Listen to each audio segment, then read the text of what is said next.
Hello and welcome to a Lord of the Rings The Third Age speedrun topic video. Today I'm going to be talking about a skip simply known as the Helms Deep skip. And there's a video out there called This Is Why You Can Now Run Lord of the Rings The Third Age, and it basically talks about the Helms Deep skip, but it was very brand new at the time and it wasn't fully understood, and there hasn't really been many video tutorials about the Third Age speedrunning, so I'm going to see if I can make a couple, maybe highlight some of the tricks and maybe make it more appealing to other runners to come and have a shot at. So effectively, the skip itself skips the entirety of the Helm's Deep combat section of the Third Age. You only have to do one fight and then the rest is just doesn't happen. You'll see what I mean. But to do that, there's a couple of things we need to do, and in order to do that, I'm going to talk about that here. I'm going to talk about the setup, and then I'm going to show off the out of bounds that work within the glitch, and then you will see the results. So I'll leave a couple of timestamps to different parts of the video, and you'll get to see where everything happens. But for the context, I'm going to explain a little bit first. Effectively, when Think the Clown made his video, he basically detailed how it works and what he knew of the time. Now, what he didn't know at the time was that you can manipulate the results of the glitch. Now, I don't mean like what happens after all of it happened. I just mean affects the fastest way to get through the glitch, I would say. It affects a specific part of the glitch, which makes it better. And what this means is we have in Third Age, we have a selection order. Here you can see the selection order. A bunch of characters. I don't have Aodin yet, but Aodin is important. And then I will put up on screen now a screenshot of the order the order that this should display when we get to Helm's Deep, and we have to rely on that order to get us through the skip. Now, the reason I'm talking about this in depth is because we have to do it here in Rohan. We can't do it in Helm's Deep because there's no combat encounters in Helm's Deep until the fight starts, so we need to have the correct order before we leave Rohan. So we have 4 fights here. I'm going to skip through the parts that don't matter. I'm only going to show the parts that do. But effectively, what we need to do during combat is swap out characters, swap in characters, and do that a couple of times with all the positions to make sure that everyone lines up in the correct order. And that will enable us to perform the glitch with the intended result that we want and not a random one we don't want. And so yeah. I will cut ahead and we will see you there. See you in a minute. So the first part of this setup is you want to swap Elagos to Hadhod. Now technically you can skip turns here. You don't necessarily need to use Hadhod at all. What I'm going to do is because she missed her combat and I'm going to need to like rely on her a little bit here, I'm going to give her a shield.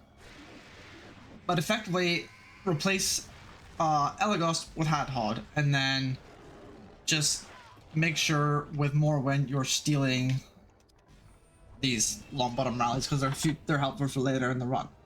Then after that, what we want to do is we want to swap Idriel to Barethor. In this, Barethor is the first person that is now correctly in his location. Barethor needs to be here for his place in the order of the list, which I showed you earlier. Yeah, we swap Hadhod to Idriel. Skip. And Idriel. Okay. And now we can just kill the works. So that's the first part of the setup. These characters should now be in the correct spot for the next fight, but also manipulating certain characters around so that they're in the right spot for the glitch itself to work. Now I'm going to cut back from here. You just head on through the cave to the next fight. I'll come back to the next part where it matters. Okay, and we are back. And you will see that I've skipped a couple of fights, but don't worry, I'll tell you exactly what I did. We didn't swap anyone in the first fight. In the second fight, all we did was we swapped Idriel out for Elagos, and then we swapped Elagos back out for Idriel. I think that's just to protect her from getting hit while you're trying to like thief with Morwen on the wargs. Now we are on the Sharku fight, and this is the last possible chance to swap the order. So this is the most important bit of the fight, or of the glitch setup, I suppose you could say. So first off, we're going to swap Morwen to Aodin, And you will see that on this order, this is the reverse of what the order will be when we come to it. So what we want to do is we want to make sure that this order is the reverse order for when we start the glitch. So what we're going to do is we're going to swap Aiden and Idril. Sorry, Aiden and Morwen.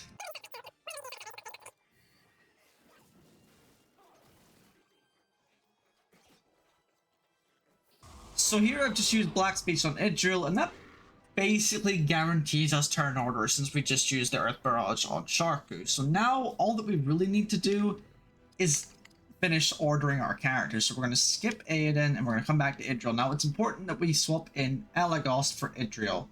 And this is important because we're going to swap him in. And then what we're going to do is we're going to swap in Idril again for Aiden, and this guarantees the correct order that you saw earlier from the screenshot I provided. And I'll hold it up again once we get to Helms Deep, and then I will explain everything from there. I think, okay, he just got beasted by Sharku. Okay, so now we have Idril, Berethor, Elagos, and then on the order you can select them in on the overworld, you will have Idril, Berethor, Elagos, Hadhod, Aedan, Morwen. This will be important. This is the whole reason we're doing this whole setup. This matters to the results you get at the skip. So I will come back to you when I'm talking about the skip in general. Okay, and we are back. And as you can see, the order is as it should be. We have Idril, Berethor, Elagos, Hadhod, Aedan, and Morwen. Now, by this point, I've done the bits around Helm's Deep. I've talked to Legolas, Aragorn, and Gimli. And if you're following the speedrun, you should have Idril on to Frenzy. So, now we're at the actual glitch part of the skip. This is the out of bounds clips. So, first of all, now this has to be done in this order.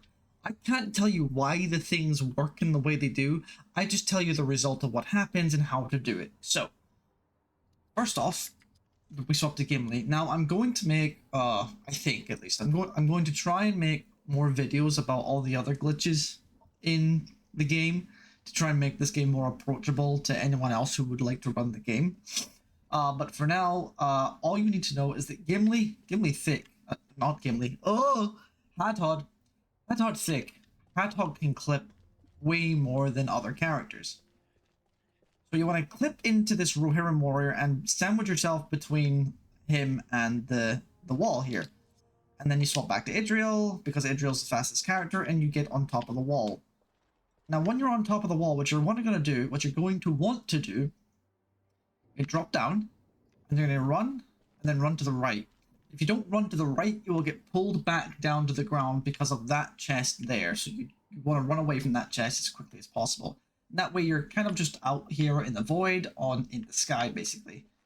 So the first thing you're going to want to do is you're going to want to run around the back. And if I pull my map out, you can see I'm running around the Hornburg. And I'm coming around to this part of the top of, like, you can see down there, there's the deeping wall. I've ran around the back of this wall here, and we're going to go to this chest. Because we want the hammer, but also we need to reload in this part of the world, which I think this is what this does. So this reloads this area, and we have a cutscene, but for now, what hasn't loaded in, technically you're in another area of the level, so there's NPCs and I guess just entities. I don't know about other things, but there's entities in this area that aren't loaded in. And that's important, I think, apparently. This is what I'm gathering from all of this. We need to load them back in, and what that's going to do is it's going to make the game think we have a character we shouldn't have, for some reason. So basically, you can see here, we still have the set of characters we should have. I'm going to come down here. I'm going to load all the NPCs, make sure Legolas is there, yep, and then I'm going to come back up here, load this NPC. Okay, we can see he's loaded, so now, if we come back around, we have NPC row Fvil SN, which I could be wrong, but that's not Verathor. So, okay, so we know the glitch has started to work. Now, this is the second part of the skip. We have to do another clip, another out of bounds, which is why I had to make sure Legolas was there, because I'm going to do it on him. It's the exact same as the last one. And this will completely screw up the game's code, its understanding of where we are in real time, and all that good stuff. So, same idea. Wait, that's Elagast. Whoops. Oh, you will get ignores. You will get things that are wrong. You just need to ignore it. If you're on an emulator, it will not crash. You just need to click ignore for the session, and it will be fine. Anyways, so you swap to Hadhod. And it's the exact same thing. We want to clip. This could take a couple of tries. It's a little bit more finicky. Okay, fine, first try. You'll love to see it. And then what we're going to do... Now, you may recall, if you were speaking to Legolas and you had to come back up here, there's a loading zone in that room there, in that, like, that door, that entranceway. So what we're going to do is we're going to walk up the wall here. We're going to run around. I'm going to come back in here. And this is very important, this part, so pay attention. We're going to go up here. The world's going to turn black. It's going to turn normal again. We're going to run away from that. We don't want to go near that. That's bad. We're going to come down here to this guy running into a wall, and I'm going to stop. Now we have even more characters that we shouldn't have, and I could be wrong, but again, I don't think that's Hadhod, Elagast, or Verathor. But we do have the warrior. Look at him. We have Rohan Warrior. So the game thinks for some reason we have all these characters we shouldn't have. The good thing about this character, though, is that whilst you're in this character, you're not technically as a player character, so the world doesn't acknowledge you walking across triggers, so we can use him to avoid loading zones. So what we're going to do is we're going to come up here, and we're avoiding one loading zone. We're going to swap to Idriel, because that'll get us to here. Then we're going to swap back to him, and this prevents us from going through the loading zone, which takes you into Gamling's room. So if we swap to Idriel, we're already here. If you wish to fight, join us on the wall. Now this is the important part.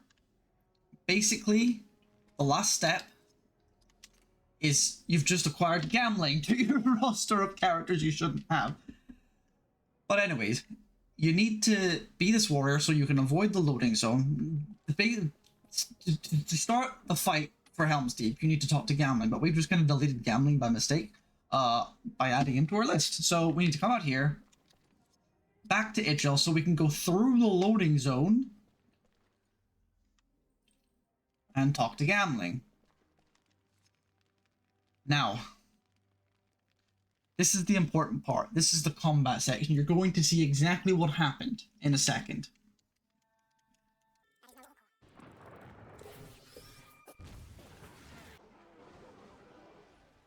And we are back. So, as you can see, we have some new friends on our team. And we have, not the intended list of characters. This is why we did the ordering of the characters in Rohan that we did. Because this is the layout, if you like, that gives you the best possible results to fulfill this part of the glitch.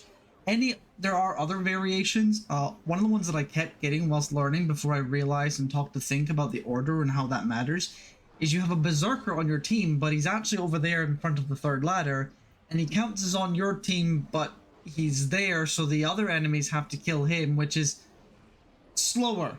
The glitch still works, but it's slower. This is the fastest way to get through this glitch, and I'll cut back in towards the end of the fight. But in fact, what I'm going to do is beat this fight normally, and you can craft King's Foil with the orc on your side, by the way, so that's fun. But other than that, yeah, it is just a case of getting through the fight, so we will do that. And I will see you in a minute. Okay, now that we're at the end of the fight, I will give you a flashing warning, like a flashing screen warning for what's about to happen. So if you have a problem with that, I will skip you forward. But apart from that, yeah, this is the end of the fight. Enjoy the results about what this glitch just accomplished.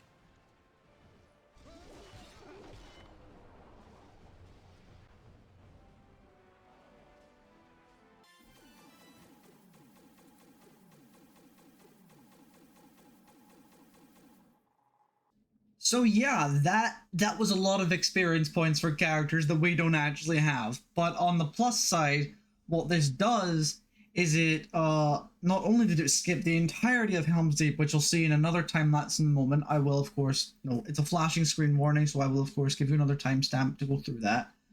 But it puts Aiden to level 50, and it also, for some reason, it maxes out his passive skills, so he gets malice, like maximum malice level 95 is apparently the where you would need to get that. So never in a speed run, so that's cool.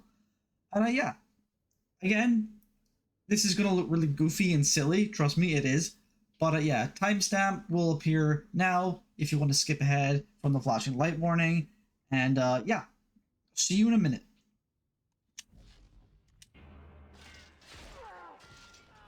Oh, and I forgot to mention, you can tell it works when everything deloads. So everything is now gone. That means you know it worked. So okay, so now I will time lapse through the rest of this. Good job, enjoy.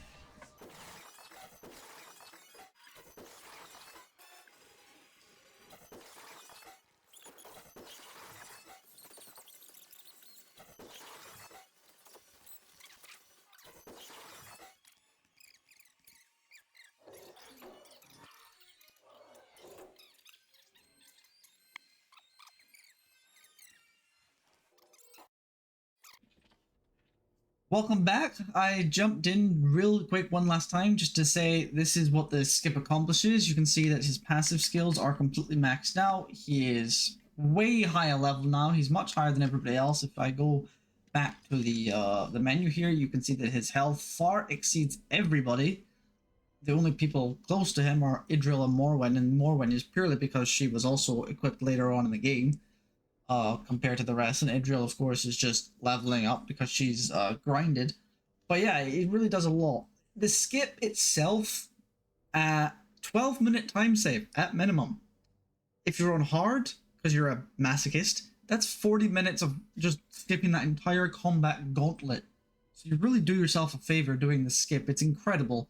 But yeah, that's the skip. I hope that was informative. If it was, you're welcome. If not, perhaps you're not a third age enjoyer, you just want to see how it works. Thank you for watching. I appreciate it. Thank you very much.